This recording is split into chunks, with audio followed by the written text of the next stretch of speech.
بسم اللہ الرحمن الرحیم ایاک نعبد و ایاک نستعین۔ میرے پاکستانیوں، آج میں یہ جو سینٹ کا الیکشن ابھی ہوا ہے اس کے اوپر میں آپ سب سے اپنی قوم سے بات کرنا چاہتا ہوں۔ یہ سینٹ کا الیکشن اس لیے ضروری اس کے متعلق اپنی قوم کو بات کرنا اور سمجھانا کیونکہ اس کے اندر جو ہمارے ملک کے مسئلے مسائل ہیں وہ جس طرح کا یہ الیکشن ہوا ہے وہ اگر آپ سمجھ جائیں تو وہ سارے ملک کے مسئلے مسائل ادھر سے آپ کو سمجھ آتی ہے جس طرح کا یہ الیکشن ہوا ہے۔ سب سے پہلے ہم کو 6 سال پہلے تحریک انصاف نے سینٹ میں حصہ لیا جب پختونخوا میں ہماری گورنمنٹ تھی، تو تب مجھے اندازہ ہوا کہ سینٹ کے الیکشن میں تو پیسہ چلتا ہے، اور ابھی سے نہیں، یہ 30-40 سال سے سینٹ کے الیکشن میں پیسہ چلتا ہے۔ جو سینیٹر بنتا ہے، جو بننا چاہتا ہے، وہ پیسہ استعمال کرتا ہے، اور وہ خریدتا کس کو ہے؟ ممبرز آف پارلیمنٹ کو۔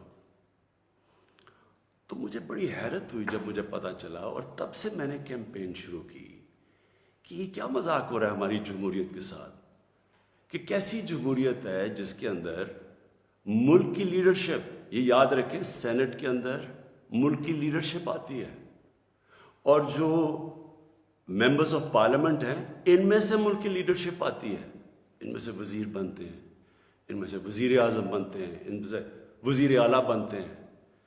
تو مجھے تب سے حیرت ہوئی کہ جب آپ پیسہ خرچ کر رہے ہیں، ایک سینیٹر رشوت دے کے سینیٹر بن رہا ہے، اور دوسری طرف وہ ممبرز آف پارلیمنٹ جو اپنا ضمیر بیچ رہے ہیں، پیسے لے کے ووٹ کر رہے ہیں، یہ کون سی جمہوریت ہے؟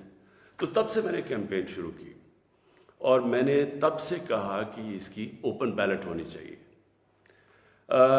ہمارا جب دوسرا سینٹ کا الیکشن ہوا 2018 میں، ہمیں پتہ چلا ہمارے تقریباً 20 ممبر آف پارلیمنٹ بک گئے تھے، انہوں نے پیسے لے کے اپنی ووٹ بیچی، ہم نے 20 ممبرز کو نکالا۔ لیکن پھر میں نے دیکھا کہ یہ صرف میں نہیں کہہ رہا، یہ دونوں مین پارٹیز، انہوں نے چارٹر آف ڈیموکریسی میں، پیپلز پارٹی اور نون لیگ نے چارٹر آف ڈیموکریسی میں سائن کیا کہ اوپن بیلٹ ہونا چاہیے کیونکہ سینٹ کے الیکشن میں پیسہ چلتا ہے۔ اور پھر بعد میں ان کی سٹیٹمنٹس آئیں، ان کے پی ایم ایل این کے پارٹی لیڈر نے بھی سٹیٹمنٹ دی، اس کی بھی آئی، ان کے سینئر، ان کے جو آفس بیئرز ہیں ان کی سٹیٹمنٹس آئیں۔ تو جب یہ سینٹ الیکشن کے اوپر یہ آ رہا تھا، ہم نے پارلیمنٹ میں اپنا بل بھی پیش کیا کہ اوپن بیلٹ ہونا چاہیے۔ ہم نے پھر جب دیکھا کہ نہیں ہو رہا تو باقی پارٹیز جو کہ کہہ بیٹھی تھی کہ اوپن بیلٹ ہونا چاہیے، جب انہوں نے ہماری حمایت نہیں کی تو ہم سپریم کورٹ میں گئے۔ سپریم کورٹ میں پورا کیس ہوا، اس کیس کے اندر ججز صاحبان نے بار بار پوچھا کہ پیسہ چلتا ہے، اور اس کے دوران ایک ویڈیو نکلائی جو 2018 میں سینٹ الیکشن میں ایم پیز پیسے لے رہے تھے، وہ ویڈیو بھی نکلائی، یعنی کسی کو کوئی شک نہیں تھا۔ پھر جب یہ عدالت کے اندر، سپریم کورٹ کے اندر جب اس کی بات چیت چل رہی تھی تو الیکشن کمیشن نے اوپن بیلٹ کے خلاف گئی، اور سپریم کورٹ بار بار کہتا رہا کہ آپ کی ذمہ داری ہے صاف اور شفاف الیکشن کروانے کی۔ اور وہ ساری پارٹیز، پی ڈی ایم کی پارٹی سب اکٹھی ہو گئی، سب نے اکٹھے ہو کے کہا کہ نہیں جی سیکرٹ بیلٹ ہونی چاہیے، جبکہ ماضی میں یہ خود کہتے رہے کہ اوپن بیلٹ ہونی چاہیے۔ اب میں آپ سب سے یہ سوال پوچھتا ہوں کہ آپ کا کیا خیال ہے کہ کیا وجہ تھی کہ یہی پارٹیز پہلے چاہتی تھیں کہ سیکرٹ اوپن بیلٹ ہونی چاہیے، اب کیوں یہ ساروں نے زور لگایا کہ سیکرٹ بیلٹ ہونی چاہیے؟ یہ جمہوریت کے خلاف ہے، یہ آئین کے خلاف ہے۔ تو پہلے یہ آئین کے خلاف نہیں تھی جب انہوں نے چارٹر آف ڈیموکریسی میں سائن کیا تھا، انہوں نے سینٹ کے اندر یہ بل ایک نکالا ہوا تھا، یہ ایک فورم کے اندر انہوں نے تب بھی کہا ہوا تھا کہ اوپن بیلٹ ہونی چاہیے۔ تو میں آج اپنی قوم کے سامنے یہ رکھتا ہوں کہ یہ کیا ہوا، یہ آپ نے سمجھنا ہے۔ ہوا یہ کہ یہ جب سے ہماری حکومت آئی ہے، سب سے ان کو جتنے بھی یہ پرانی پولیٹیکل پارٹیز کے اندر کرپٹ لوگ تھے اور ان کے لیڈرز، ان سب کو خوف ہو گیا کہ کیونکہ یہ عمران خان نے اپنی پوری کرپشن کے اوپر کیمپین کی ہوئی ہے، اب یہ کہیں ہمارے کرپشن کے کیسز کے اوپر آگے نہ بڑھے۔ اور یہ میں آپ کو یاد کرا دوں کہ کرپشن کے کیسز ان کے پرانے ہیں، یہ کرپشن ہم نے نہیں کیسز بنائے، یہ ان کے دور کے کیسز بنے ہوئے ہیں۔ ہمارے دور میں تو صرف کوئی 5% بھی کیسز نہیں ہوں گے، سارے پرانے تھے۔ تو یہ تب سے سب اکٹھے ہو گئے، اور میں نے پہلے دن بھی جب میں گورنمنٹ میں آیا، میں نے پہلے دن کہا اپنے پہلے خطاب میں کہ یہ سب اکٹھے ہو جائیں گے، سب جمہوریت کے نام پہ شور مچائیں گے، A P D M, democratic movement, یہ جمہوریت کے نام پہ سارے ایک ہی ان کا انٹرسٹ ہوگا کہ میرے اوپر اتنا پریشر ڈالو کہ میں ہاتھ کھڑے کر کے کہوں جس طرح جنرل مشرف نے کیا تھا، ان کو این آر او دے دوں، ان کے کرپشن کے کیسز ختم کر دوں۔ تو اب انہوں نے کیا کیا؟ انہوں نے پہلے کوشش کی بلیک میل کرنے سے پہلے دن سے کہ جی الیکشن خراب ہے، پھر انہوں نے اس کے اوپر کرونا کے اوپر پوری کوشش کی، پھر جب فیٹف کا بل آئی، ذرا آپ نے سمجھنا ہے فیٹف کا بل کیا تھا۔ فیٹف کا بل یہ تھا کہ ان کے دور میں ہمیں ایک انٹرنیشنل جو ایک ادارہ ہے فیٹف، اس کے اندر ہمیں گرے لسٹ میں ڈال دیا گیا۔ گرے لسٹ کا مطلب یہ ہے کہ اگر آپ جو وہ فیٹف کہتی ہے اگر وہ آپ نہیں کرتے تو وہ آپ کو بلیک لسٹ میں ڈال دیں گے۔ بلیک لسٹ کا کیا مطلب ہے؟ ملک کے اوپر سینکشنز لگ جائیں گے۔ سینکشنز کا کیا مطلب ہے؟ آپ کو صرف میں آسان زبان میں سمجھا دوں، اس کا مطلب یہ ہے کہ جو وہ سینکشنز لگے گی، ہمارا روپیہ گرنا شروع ہوگا، اور ہمارا روپیہ کتنا گرتا ہے یہ کوئی کہہ نہیں سکتا، لیکن جب روپیہ گرتا ہے آپ سمجھ جائیں کہ اس وقت مہنگائی بڑھ جاتی ہے، کیونکہ ساری چیزیں جب روپیہ گرتا ہے، جو چیز آپ باہر سے منگواتے ہیں مہنگی ہو جاتی ہے، جس کے اندر تیل ہے، بجلی ہے، کیونکہ بجلی بھی تیل کے اوپر آدھی بنتی ہے، پھر ڈالر کے کانٹریکٹس ہیں، پھر دالیں ہیں وہ 70% باہر سے، پھر گھی باہر سے آتا ہے، پھر گندم بھی ہمیں باہر سے منگوانی پڑی۔ تو جو بھی چیز باہر سے آتی ہے، ٹرانسپورٹ، تیل، سب مہنگی ہو جاتی ہے۔ تو اگر فیٹف کی بلیک لسٹ میں آتے ہیں تو یہاں لوگوں کی یا تو غربت پھیلنی ہے۔ تو ہم فیٹف کے لیے جو قانون نکالنا چاہتے تھے، جو فیٹف نے ہمیں کہا قانون نکالنا تھا فیٹف کا، ان سب نے مل کے ایک ہمارے پاس ایک این آر او کا ایک دے دیا جی کہ جی یہ نیب کے یہ چینجز کریں، مطلب کہ نیب کو ختم کر دیں، تب ہم فیٹف کا بل سائن کریں گے۔ فیٹف ملک کے لیے، نیب کا اس سے کیا تعلق ہے؟ صرف اور صرف کہنے کی کوشش ہے، ان کا 1 پوائنٹ ایجنڈا ہے کہ کسی طرح مجھے پریشر کر دیں کہ میں کسی طرح بلیک میل کریں کہ ان کو این آر او دے دوں۔ اب آپ سمجھیں کہ انہوں نے یہ کیوں کیا؟ کیوں یہ جو پہلے کہہ رہے تھے، سب کہہ رہے تھے کہ سینٹ کے الیکشن میں پیسہ چلتا ہے اور اوپن بیلٹ ہونی چاہیے، اور اب کیوں سب اکٹھے ہو گئے؟ سپریم کورٹ میں جا کے سب نے اکٹھے زور زور سے کہا کہ نہیں جی ہمیں سیکرٹ بیلٹ چاہیے، خفیہ بیلٹ چاہیے۔ اس کی وجہ یہ تھی، انہوں نے یہ پلان کیا کہ یہ جو ہمارا الیکشن تھا حفیظ شیخ کا اور یوسف رضا گیلانی کا، اس میں انہوں نے پورا پیسہ چلانا تھا، پوری کوشش کرنی تھی کہ ہمارے ممبرز توڑیں، ان کو پیسے دے کے اپنے ساتھ ملائیں، اور کسی طرح وہ الیکشن جب وہ حفیظ شیخ نے ہارنا تھا تو اس سے کیا سامنے آنا تھا کہ جی عمران خان کی پارلیمنٹ کے اندر میجورٹی ختم ہو گئی، اور میجورٹی ختم حالانکہ ووٹ آف نو کانفیڈنس تو نہیں ہے، لیکن جب یہ ایک دفعہ آ جائے کہ جی عمران خان کے ممبر ادھر جا سکتے ہیں اور ان کے ممبر زیادہ ہو گئے ہیں، یعنی ہمارے ممبرز ان کے ساتھ چلے گئے، اس کا مطلب کہ اگلا سٹیپ یہ ووٹ آف نو کانفیڈنس لے آئیں۔ تو اصل مقصد یہ تھا کہ ووٹ آف کانفیڈنس کی تلوار میرے اوپر لٹکائیں، مجھے بلیک میل کریں کہ میں کسی طرح ان کو این آر او دے دوں۔ اب میں بتاتا ہوں کہ آگے میں نے کیا قدم لیے، لیکن میں صرف تھوڑا سا اپنی قوم کو، کیونکہ میں یہ ضروری ہے، آپ میں سے کئی نوجوان، ہماری نوجوان آبادی، ان کو پتہ نہیں ہے کہ میری یہ اب 25 سال ہو گئے ہیں، یہ اسٹرگل ہے کیا، یہ کیوں تھی۔ دیکھیں، عمران خان وہ واحد پولیٹیشین ہے جس کے پاس سب کچھ تھا پولیٹکس میں آنے سے پہلے۔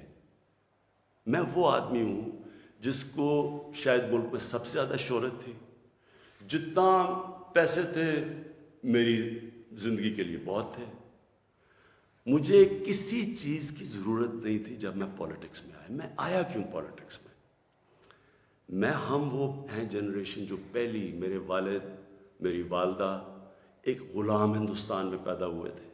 میں پہلا پاکستانی جنریشن تھا جو آزاد ملک میں پیدا ہوا تھا، اور ہمیں اپنے ملک پہ بڑا فخر تھا۔ جیسے ہمارا ملک اٹھتا جا رہا تھا، آج سے 50 سال پہلے، 55 سال پہلے پاکستان کی مثال دی جاتی تھی دنیا میں، ہمیں فخر ہوتا تھا۔ پاکستان کا دنیا کے اندر ایک رتبہ تھا۔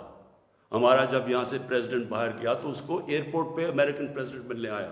یہ اور بھی چھوڑے، یعنی ہماری ہر طرح ایک ملک میں ایک ہوپ تھا، اوپر جا رہے تھے ہم۔ تو آہستہ آہستہ میں نے اپنا ملک نیچے آتے دیکھا، اور جو 1985 کے بعد اس ملک میں تباہی مچی، جب سے کرپشن یہ آسمانوں پہ گئی، نان پارٹی بیس الیکشن ہوا تھا، آپ کو موقع ملے تو وہ ضرور پڑھے، کیونکہ وہ ایک ایسا جسے ٹرننگ پوائنٹ کہتے ہیں، جس کے بعد ہماری تقدیر بدلی، جس کے بعد کرپشن بڑھنی شروع ہوئی پاکستان میں، جس وقت پولیٹکس کے اندر پیسہ چلنا شروع ہوا۔ یہ یاد رکھیں 1985 تھا وہ۔ تو ہم دیکھ رہے تھے کہ آہستہ آہستہ پیسہ اقتدار میں کیوں آ رہے ہیں جی؟ بزنسز چلانے کے لیے۔ پرائم منسٹر بن رہا ہے تو فیکٹریاں بننی شروع ہو گئی، پرائم منسٹر بننا ہے تو بزنس مین بننا، 7 وزیروں نے پیسہ بنانا شروع کر دیا۔ 85 کے بعد ہمارا ملک جانا شروع ہوا نیچے۔ اس سے پہلے ہندوستان اور پاکستان کے اندر میں آپ کو فرق بتاؤں، میں جب کرکٹ کھیل کے ہندوستان سے پاکستان آتا تھا تو لگتا تھا غریب ترین ملک سے امیر ترین ملک میں آ گیا ہوں، اور آہستہ آہستہ آہستہ ہم نے چینج دیکھا یہ آتے ہوئے۔ میں اس لیے پولیٹکس میں آیا تھا، اور میرا مقصد کیا تھا؟ دیکھیں، میں نے تو بہت اپنا وقت باہر کی دنیا میں گزارا ہے۔ میں نے مغربی ممالک دیکھے ہیں، میں نے انگلینڈ کے اندر ان کے سارے سسٹمز دیکھے ہیں۔ فرق کیا ہے؟ کیا وجہ ہے کہ ایک ملک اوپر چلا جاتا ہے اور دوسرا ملک سارے وسائل کے باوجود نیچے آ جاتا ہے؟ وہ ہے لفظ انصاف، قانون کی بالادستی۔ نبی صلی اللہ علیہ وسلم نے مدینہ کی ریاست کی بنیاد کس چیز پہ رکھی تھی؟ عدل اور انصاف پہ۔ انہوں نے جب کہا تھا، اور وہ اچھا یہ ہے کیا انصاف؟ قانون کی بالادستی کا مطلب کیا ہے؟ میں چاہتا ہوں سب نوجوان آپ سب سمجھیں۔ قانون کی بالادستی کا مطلب یہ ہوتا ہے کہ طاقتور اور کمزور ایک ہی برابر ہوں، قانون ان سے ایک طرح کرے۔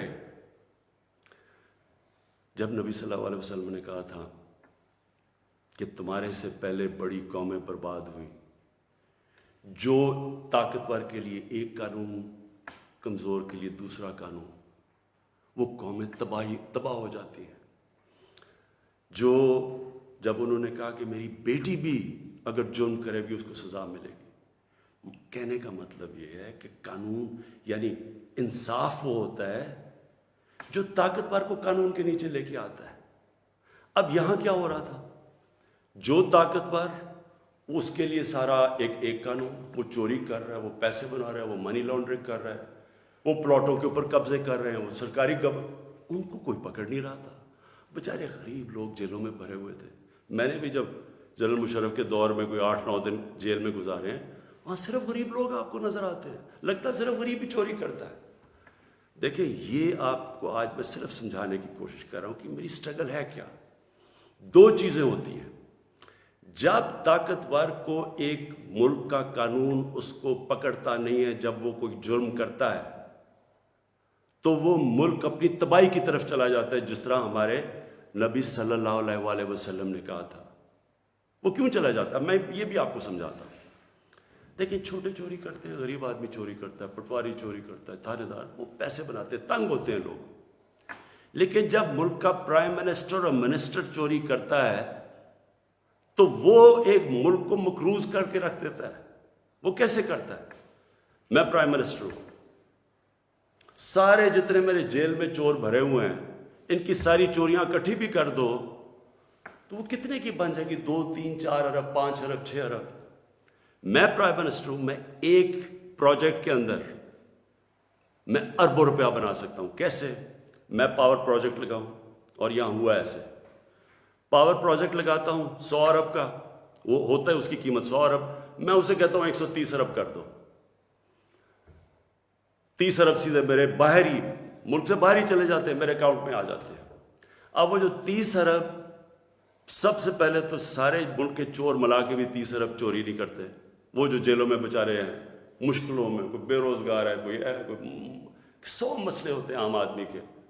کئی تو ہوتے بھی چور ہیں لیکن کئی بیچارے مجبور بھی ہوتے ہیں، وہ تو جیلوں میں ہیں. سیدھا بیٹھ کے 30 ارب ایک ڈیل میں میں بنا سکتا ہوں. اور اچھا، اس کی قیمت کون ادا کرتا ہے؟ آپ ادا کرتے ہیں. وہ کیسے ادا کرتے ہیں؟ کہ جو 130 ارب کا جب پروجیکٹ بن جاتا ہے تو اس کا جو بجلی کی قیمت ہے وہ اوپر چلی جاتی ہے. آپ اگر کہیں پتہ چلوائیں کہ وہی پروجیکٹ جو پاکستان میں لگے ہوئے ہیں وہ کتنے پہ لگے ہیں، اور جو وہی پروجیکٹ باہر کہیں بجلی کے لگے ہیں ان کی کتنی قیمت ہے، تو اس کی کون قیمت ادا کرتا ہے؟ قوم ادا کرتی ہے. قوم مقروض ہو جاتی ہے. ساری تیسری جن کو کہتے ہیں ڈیولپنگ ورلڈ، غریب ملک، آپ ساری میں ایک ملک کا آپ کو بتا سکتا ہوں ان کی غربت کا سبب کیا ہے. وہاں ان کے بھی پرائم منسٹر بیٹھے ہیں، پریزیڈنٹ بیٹھے ہیں، وزیر بیٹھے ہیں، وہ بھی ملک کا پیسہ چوری کرتے ہیں. پھر ان کو مجبوری باہر بھجوانا پڑتا ہے کیونکہ ملک میں نظر آ جائے گا نا پیسہ، اس لیے وہ پھر باہر، یہ جس طرح یہ چینی والا اور یہ پاپڑ والا، ان کے نام پہ باہر اس لیے بھجوانے پڑتے ہیں کہ پکڑے نہ جائیں. اب جب وہ پیسہ باہر جاتا ہے وہ دگنا ملک کو نقصان ہو جاتا ہے. آپ کو پتہ ہے ایک یونائٹڈ نیشنز کا ایک ادارہ ہے، میں یہ چاہتا ہوں کہ آپ پورا سمجھیں کہ اس ملک سے یہ تھوڑے سے جو مل کے یہ جو بڑے بڑے مجرم ہیں کر کیا رہے ہیں آپ کے ملک سے. یہ ہمارے ملک میں نہیں صرف ہو رہا، یہ غریب ملکوں میں سب میں یہی کہانی ہے. جو ایک ادارہ ہے اس کو کہتے ہیں فیکٹ آئی، یہ یونائٹڈ نیشنز کا ادارہ ہے. یہ کیا کرتا ہے؟ یہ پوری طرح ریسرچ کرتا ہے کہ غریب ملکوں سے پیسہ امیر ملکوں میں کتنا پیسہ جاتا ہے، یا آف شور اکاؤنٹس میں کتنا جاتا ہے، یا بڑے بڑے لنڈن اور نیو یارک میں بڑے بڑے غریب ملکوں سے لوگ جو گھر خریدتے ہیں وہ اس کی سروے کرتا ہے. اس کے مطابق ہر سال 1000 ارب ڈالر غریب ملکوں سے امیر ملکوں میں جاتا ہے، آف شور اکاؤنٹس میں جاتا ہے. یہ فیکٹ آئی کی رپورٹ ہے. آپ کو پتہ ہے ہمارا سارا 22 کروڑ لوگوں کا بجٹ کتنا ہے؟ مشکل سے 60 ارب ہے. ہم 22 کروڑ لوگ جو ہیں، ہمارا سارا بجٹ 60 ارب ہے. تو 1000 ارب غریب ملکوں سے جاتا ہے. ایک 10 سال پہلے رپورٹ آئی تھی، پاکستان سے 10 ارب ڈالر منی لانڈرنگ ہو کے ملک سے باہر جاتا ہے. تو یہ ہو کیا رہا ہے؟ غریب ملکوں سے پیسہ جا رہا ہے امیر ملکوں میں، غریب ملک غریب ہوتے جا رہے ہیں، غریب ملکوں اور امیر ملکوں میں فاصلے بڑھتے جا رہے ہیں.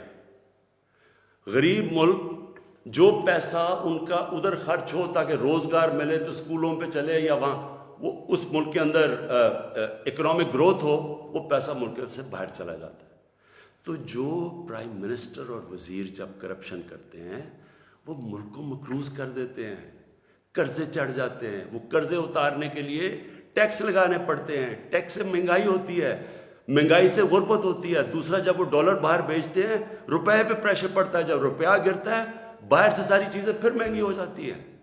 تو یہ جو میری سٹرگل ہے اس کا مقصد کیا تھا؟ کیونکہ میں نے تو دنیا میں دیکھا ہوا تھا، جو امیر ملک سوئٹزرلینڈ جو میں نے دیکھے ہیں ان ساروں کے اندر قانون کی بالادستی کا مطلب طاقتور قانون کے نیچے ہے.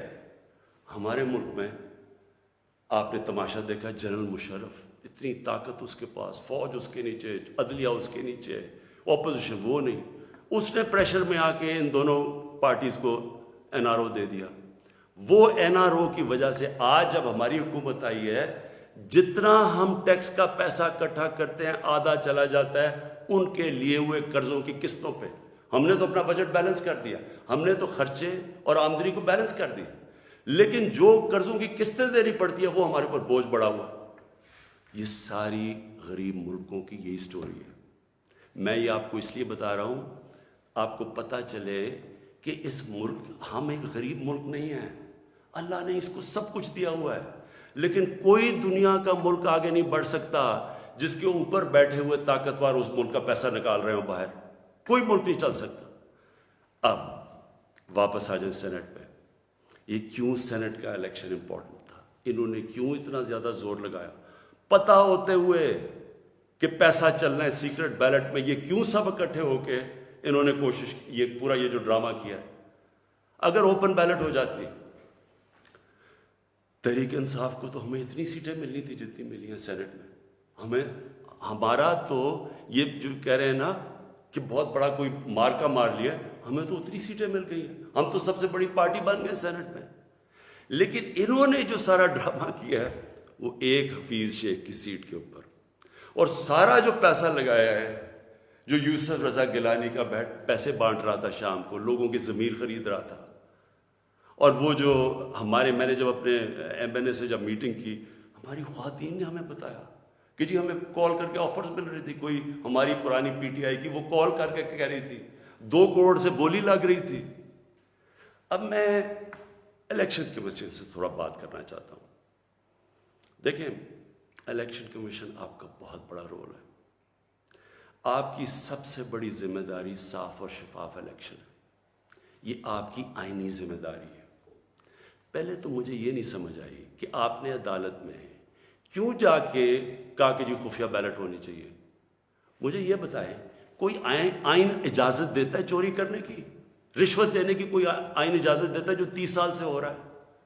پھر جب آپ کو سپریم کورٹ نے موقع دیا, کیا انہوں نے آپ کو کہا کہ ہاں اس دن سیکرٹ بیلٹ کروا لو, لیکن اس کے بعد ان کی آئیڈینٹیفیکیشن رکھو بیلٹ کی کہ ہم مثلا آج پتہ چلوانا چاہتے ہیں جی ہمارے 15-16 لوگ جو بکے ہیں, میں ورڈ یوز کر رہا ہوں بکے ہیں, ہمیں پتہ تو چلے وہ کون ہے.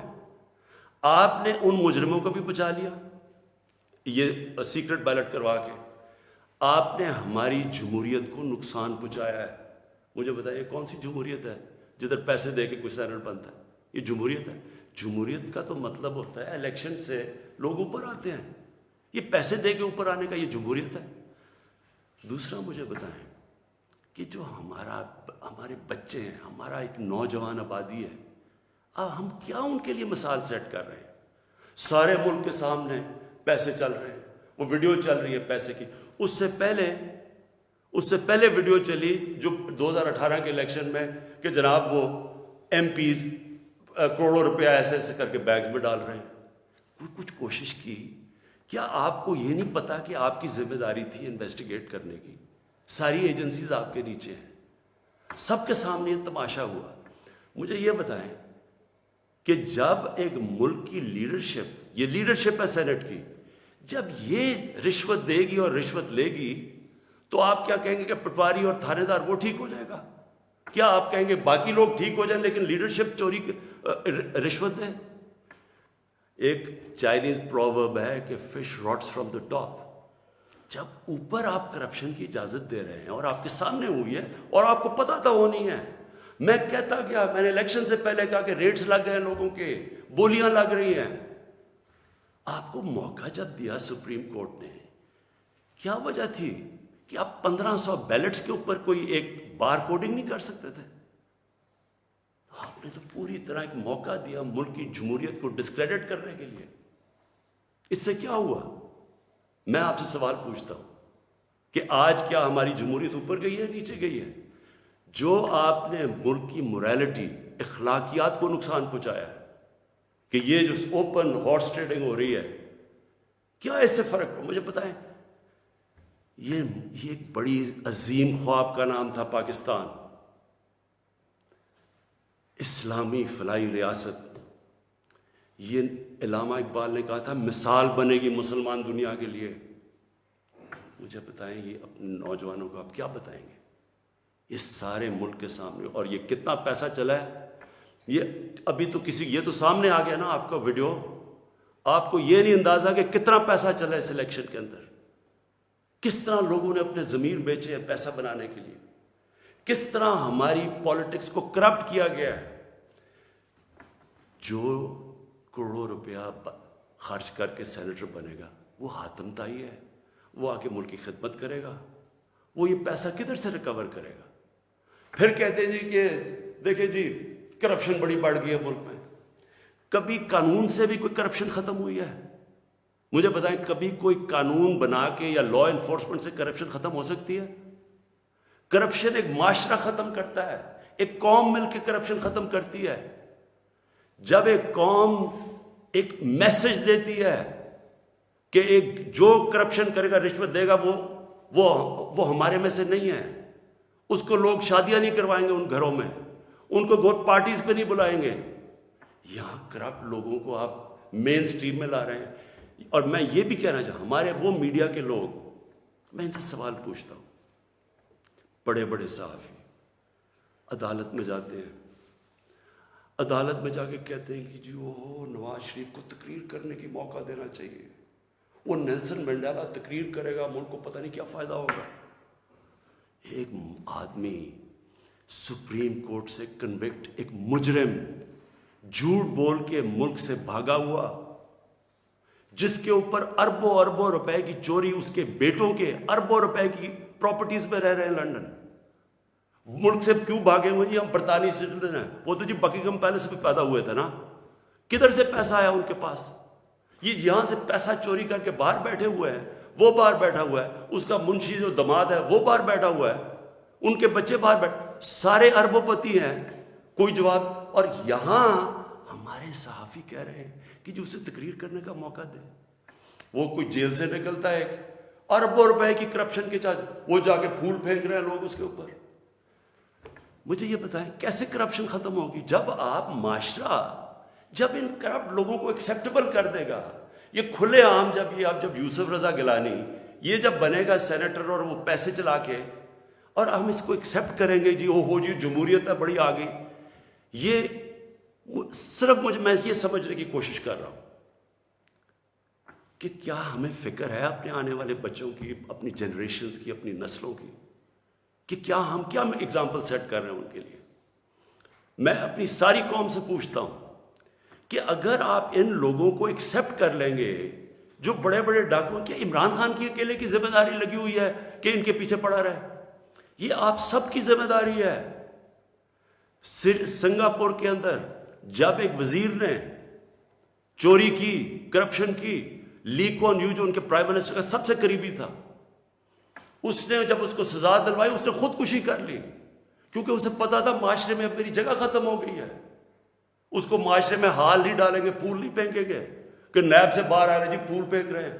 کوئی نہیں پوچھ رہا کہ اس نے کتنی کرپشن کی ہے. میرے پاکستانیوں دیکھیں, یہ آپ کے اوپر ہے. کیا آپ اپنے ملک کو اوپر لے جانا چاہتے ہیں یا ان چوروں کے ساتھ کمپرومائز کرنا چاہتے ہیں؟ ہم آج اس لیے یہاں ہیں کہ ہم نے چوری ایکسیپٹ کی, چوروں کو ایکسیپٹ کیا. ہم نے ان لوگوں کو جو ہمیں پتہ ہوتے ہوئے کہ انہوں نے آپ کا پیسہ میرا تو نہیں پیسہ چوری ہوا, یہ جو پیسہ باہر گیا یہ میرا تو پیسہ نہیں باہر گیا, یہ ہمارا پیسہ باہر گیا ہے.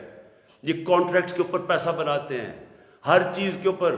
سڑک جو بنی ہوتی ہے 1 ارب روپے میں وہ بناتے ہیں 1.5 ارب روپے میں, باقی پیسہ ان کی جیب میں. اور وہ سارا آپ ساری قوم جو ہمارے اوپر قرضے چڑھے ہوئے ہیں, پیچھے تو جائیں یہ قرضے چڑھے کیسے ہیں؟ کون سی قوم آگے بڑھ سکتی ہے؟ ایک مجھے قوم بتائیں, ایک ملک بتائیں, ایک مجھے ملک بتائیں جس کے پرائم منسٹر اور وزیر چوری کر رہے ہوں اور وہ ملک ترقی کر رہا اور خوشحالی ہو. اور جو ملک سزا اور جزا نہیں کرتا, طاقتور کو سزا نہیں دیتا, وہ طاقتور جو مرضی کرے, وہ اچھا وہ بدقسمتی سے ان کو وی آئی پیز کی طرح ٹریٹ کیا جاتا ہے. جیلوں میں بھی وہ وی آئی پی ہیں. انہوں نے اربوں کی چوری کیا, وہ بیچارہ غریب آدمی نے کوئی کسی کی بھینس اٹھا لی کچھ, وہ اس کا حال دیکھے اور ان وی آئی پیز کا حال دیکھے. قوم کرپشن سے لڑتی ہے, قانون اکیلا کرپشن نہیں ختم کر سکتا. یہ جو آپ نے ڈرامہ دیکھا ہے آپ کے سامنے جو ہوا ہے, ساری قوم نے دیکھا ہے کہ پیسے دے کے ایک وزیر جیت گیا اور بڑی تالیاں بجے, جی بہت بڑا زبردست کام کیا اس نے. اس کا ماضی اٹھا کے دیکھیں, $60 ملین کا پاکستان کا پیسہ پڑا تھا سوئٹزرلینڈ میں. آصف زرداری تو کہہ ہی نہیں سکتا تھا میرا, کیونکہ اس نے تو کوئی ڈکلیئر ہی نہیں کیا, چوری کا پیسہ تھا. سپریم کورٹ اسے کہہ رہا ہے کہ لیٹر لکھو کہ پاکستان کا پیسہ سوئٹزرلینڈ کو واپس دیں. لیٹر نہیں لکھا. وفاداری جی, میں جی بڑا وفادار ہوں. کس سے؟ کسی انسان سے وفادار ہوں. پاکستان کا پیسہ سوچیں, 8-9 ارب روپیہ پاکستان کا باہر پڑا ہے, وہ آ جاتا, ہم اسے کیا کیا کر سکتے ہیں. اسکول بنا سکتے ہیں, لوگ ہسپتال, 100 چیزیں کر سکتے ہیں. لیکن جی اس نے وہ تو یہ اس کی سب سے بڑی ہے, اس پہ ڈسکوالیفائی ہوا ہے. آج بڑے زوروں شوروں سے جی سینیٹر بن گیا, جی بہت بڑی کامیابی ہوئی ہے. اب میں آخر میں اپنی آپ سے آخری جو بات کرنا چاہتا ہوں وہ یہ, ان کا خیال یہ تھا کہ میرے اوپر یہ نو کانفیڈنس کی تلوار لٹکائیں گے, اور میں کیونکہ مجھے کرسی بڑی عزیز ہے تو میں ان کو کہوں گا کہ جی ہاں جی ٹھیک ہے, میں آپ کو NRO دے دیتا ہوں, یعنی آپ کی جتنے بھی کیسز نے آپ کو ختم کر دیتا ہوں. میں پرسوں کانفیڈنس پوشن لے رہا ہوں, اسمبلی کے پاس جا رہا ہوں, کانفیڈنس اپنی اسمبلی کو کہہ رہا ہوں آپ بتائیں سامنے, کیونکہ وہ تو اوپن ہوگا نا.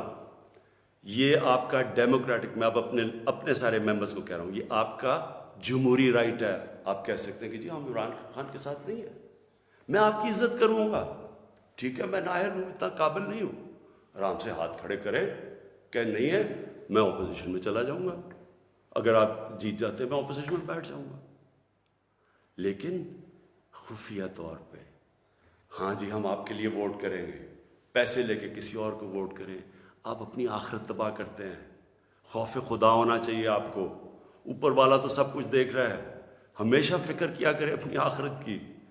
تو میں کانفیڈنس لوں گا جا کے اپنی اسمبلی سے, اور میں آپ کو یہ بتا دوں, یہ اب میں ذرا مخاطب ہوں, یہ جو سارے PDM کے جتنے یہ بڑے بڑے جو ان کے جو یہ جو بڑے بڑے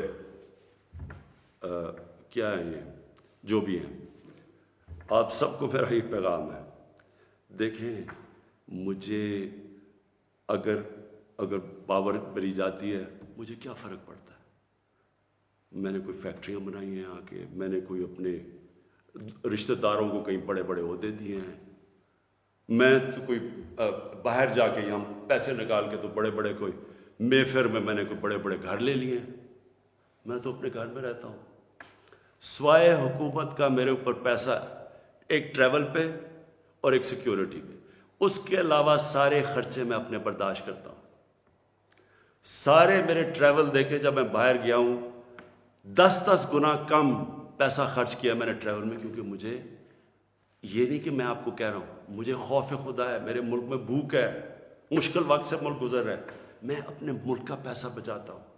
میری زندگی میں کوئی فرق نہیں پڑے گا اگر میں اقتدار میں نہ ہوں, کوئی میری زندگی میں نہیں فرق پڑے گا.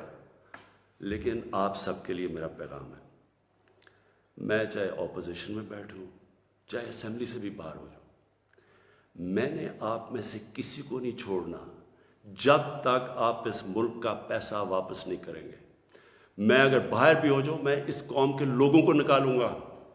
یہ جو قوم ہے یہ اپنا جب ملک کا پیسہ چوری ہوتا ہے اس کو بچانے کے لیے نکلے گی, چوروں کے پیسے کو بچانے کے لیے قوم نہیں نکلتی جو آپ نے جتنی کوشش کر لی ہے. میں آپ کو پبلک نکال کے دکھاؤں گا, مجھے کوئی فرق نہیں پڑتا میری زندگی کو. ملک کے لیے جب تک میں زندہ ہوں, میں اس ملک میں قانون کی بالادستی کے لیے اپنے ملک کے اندر یہ لوگ جو کہ میں ان کو ملک کے غدار کہتا ہوں, جو چوری کر کے پیسہ باہر لے کے جاتے ہیں, میں ان کا مقابلہ کرتا رہوں گا. اور میرا یہ ایمان ہے کہ اللہ اس ملک کو بڑا اچھا وقت دکھانے والا ہے. مجھے یہ میرا ایمان ہے کہ یہ ملک ایک عظیم ملک بنے گا, اور یہ بنے گا ہی تب جب یہ سارے بڑے بڑے ڈاکو جیلوں میں ہو گئے، پاکستان پائندہ باد،